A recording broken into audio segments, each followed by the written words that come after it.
तो स्टूडेंट्स हमारे सामने दो प्रॉब्लम है, ठीक है। ये दोनों प्रॉब्लम कॉम्प्लीमेंट्री एंगल्स पे है।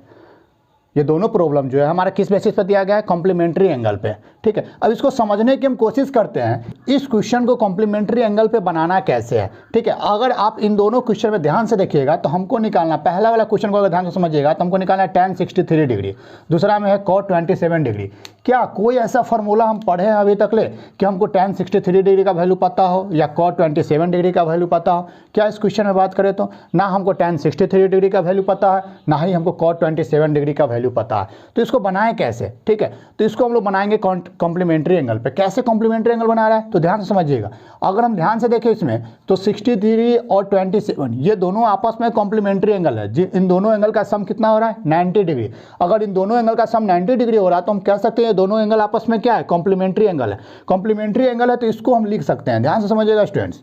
ये tan ऑफ 63 डिग्री है अपॉन cot ऑफ, क्या 27 को नहीं लिख सकते स्टूडेंट्स कि 90 माइनस 63 डिग्री हो जाएगा? ये क्या लिखा जा सकता है? ध्यान से समझिएगा। तो 90 माइनस 63 भी किसके बराबर हो जाएगा, 27 के बराबर हो जाएगा। अब इसको बदल दीजिए, ठीक है।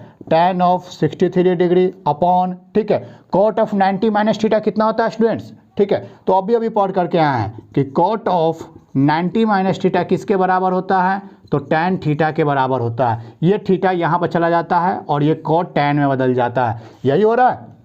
तो यहाँ पर 90 माइनस थीटा है तो cot किस चीज़ में बदल जाएगा, tan में, और ये थीटा आ जाएगा यानी 63 डिग्री, ठीक है। अगर आप ध्यान से देखें तो अब हमारा क्वेश्चन इजी लग रहा है, क्योंकि ऊपर में भी tan 63 है और नीचे में भी tan 63 है। ये दोनों क्या हो जाएगा, कैंसिल आउट हो जाएगा और रिजल्ट कितना आ जाएगा स्टूडेंट्स, तो 1।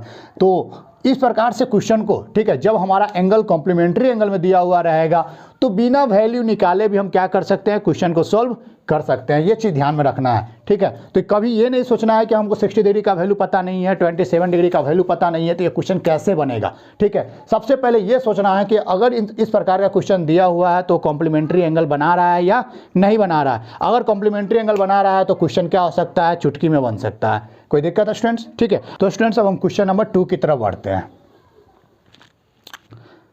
क्वेश्चन नंबर 2 ध्यान से समझिएगा, ठीक है। अगर हम सिर्फ एंगल की बात करें तो क्या 67 और 23 90 डिग्री बना रहा है, ध्यान से समझिएगा। तो दोनों का सम कितना हो रहा है, 67 और 23 का सम 90 डिग्री हो रहा है। अगर इन दोनों एंगल का सम 90 डिग्री हो रहा है तो हम कह सकते हैं दोनों एंगल आपस में कॉम्प्लीमेंट्री है। कॉम्प्लीमेंट्री है तो क्वेश्चन को सॉल्व कीजिए। कैसे सॉल्व कीजिएगा, फिर उसी प्रकार से, क्या अगर कॉम्प्लीमेंट्री है तो किसी भी एक एंगल को आप बदल सकते हैं। अगर हम इसी को बदल लें, 67 को क्या लिखा जा सकता है, 90 degree minus of 23 degree, equal कर रहा है, सॉरी बीच में माइनस है, माइनस में साइन स्क्वायर 23 डिग्री, ठीक है।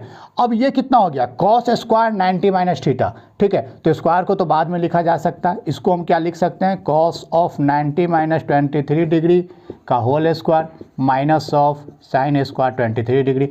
अब ध्यान से समझिएगा, कॉस ऑफ 90 माइनस थीटा को क्या लिखा जा सकता है स्टूडेंट, साइन थीटा। तो ये बन गया sign square 23 degree minus of sine square 23 degree. अगर आप यहाँ पर ध्यान से देखें तो फिर से पिछले वाले क्वेश्चन की तरह आ गया, दोनों एंगल सेम हो गया, दोनों रेशियो भी सेम है, यानी sine square minus sine square हो गया, दोनों का वैल्यू कितना आ जाएगा, 0 आ जाएगा स्टूडेंट्स। तो इस प्रकार से क्या कर सकते हैं हम लोग, किसी भी क्वेश्चन को आसानी से बना सकते हैं, ठीक है, बिना किसी वैल्यू को फाइंड आउट किए हुए, ठीक है स्टूडेंट्स। तो मिलते हैं अगले लेक्चर में, थैंक यू।